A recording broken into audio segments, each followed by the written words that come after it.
Good afternoon, everyone. This is certainly an unprecedented time. It is this 1 in 50 years pandemic that we've been planning for. We talk a lot about in my over 30 years in public health, but we've never seen a situation exactly like this. We talked yesterday about the steps we're taking and the playbooks we're following, but I really have to commend our governor, Mike DeWine, and our lieutenant governor.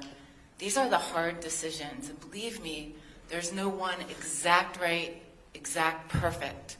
But the steps we're taking now will absolutely save lives, and I'll go over again why it's so important that it changes the impact on our healthcare system.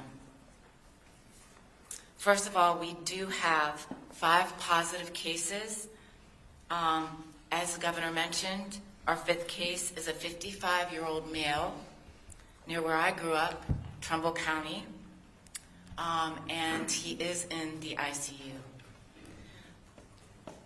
This is a man who has a family and kids who are also quarantined and many contacts. And our local health departments are busy at work letting folks know if they have been in contact with this gentleman. We have 30 negative tests, but as this moment when I came in, 52 people under investigation. And as I said before, those rings and rings are out there. I can't tell you the number of contacts. Right now it's in the hundreds that are also being told to self-quarantine. So this ripple effect I'm seeing spread throughout Ohio. It is in counties far and wide, and we do most definitely have community spread. Our lab, we are very fortunate to announce that we do have 2 more kits in addition to our 1 kit. That makes our capacity upwards of 1,200 to 1,500 people who can be tested, and our lab is going to 3 shifts now to help that testing process. We continue to man our phone line, so important for viewers at home, our 833-4-ASK-ODH. We continue to give you the latest information at coronavirus.ohio.gov. I know it is very, very hard for us to get our heads around this, and we're all sort of waking up to our new reality. And one of the things we're going to begin to put on our website, we began today, are a series of fact sheets and checklists to help you kind of figure out what is this new norm going to be like. So I really want people to stay tuned for that.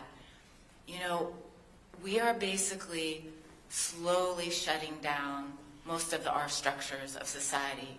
We're asking people to stay at home in the hopes that they don't engage in this logarithmic spread of disease. As the governor said, that was such a key clue to this. It doubles every 6 days. And if you think about it, everyone who's not spreading it, me not spreading it to 2 to 3 other people, and those 2 to 3 other people going out, that is how we can slow this down. It's so crucial, the moves we're making in the next 2 to 3 days. In all our pandemic plans, we hope to do these measures I've talked about a little more slowly. But as we can see, we're in a crisis situation now. We're moving quickly. Taking decisive action now will greatly slow down this disease and stop this trajectory. So let me show you once again for folks who maybe haven't seen this.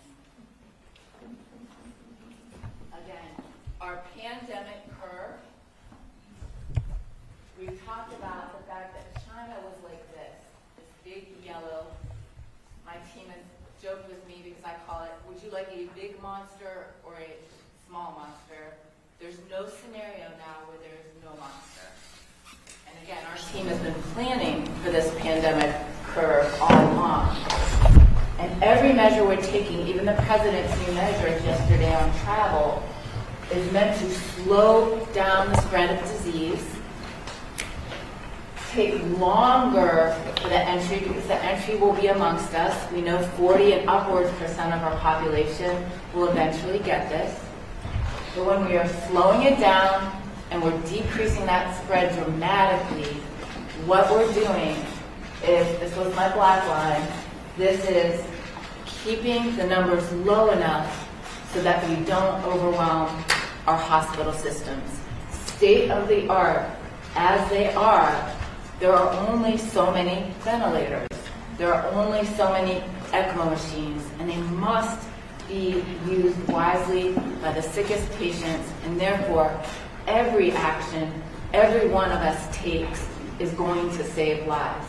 And this is serious. You know, I'm trying to be serious. This isn't panicky, because what we can tell you to do about it is really common sense. But each one of us will need to use that guidance and make those decisions of how we can help.